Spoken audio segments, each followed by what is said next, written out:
Bapak, Ibu, Saudara-saudari yang terkasih, salam jumpa lagi dalam kasih Kristus bersama saya Romo Ansel Olasoni dalam Renungan Harian Sabtu tanggal 16 Oktober 2021. Ayat emas pilihan kita pada hari ini dalam Injil Lukas bab 12 ayat 8 dan 9. Yesus bersabda, "Barang siapa mengakui aku di depan manusia, akan diakui pula oleh Anak Manusia di depan para malaikat Allah.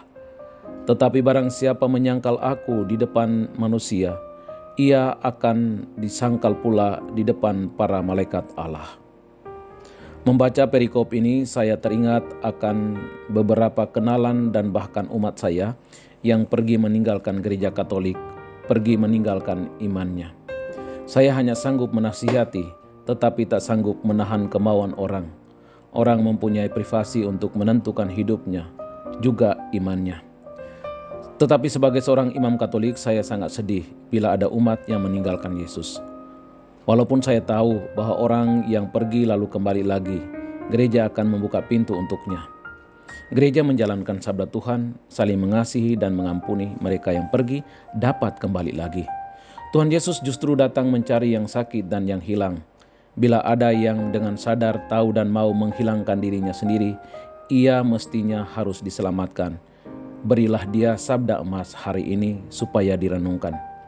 Dengan demikian, pernyataan Yesus di atas membuktikan bahwa orang yang layak mendapatkan keselamatan di hadapan Allah adalah mereka yang mengakui Anak Manusia di dalam hidupnya. Pengakuan akan keberadaan Tuhan dalam hidup adalah sangat penting, karena kita manusia merupakan ciptaan dan terbatas dalam ruang dan waktu. Maka perlulah kita mengakui Tuhan sang pemilik ruang dan waktu itu.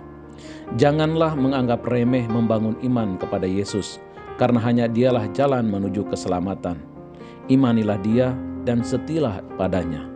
Mohon bantuan dia sendiri untuk mempertahankan iman kita kepadanya. Bila berdosa, bertobatlah.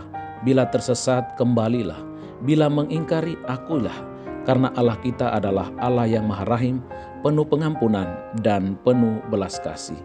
Bacalah Injil hari ini, temukanlah ayat emasmu dan sharingkanlah kepada sesamamu. Salam teriring doa dan berkatku dari Palembang. Tuhan memberkati. Amin.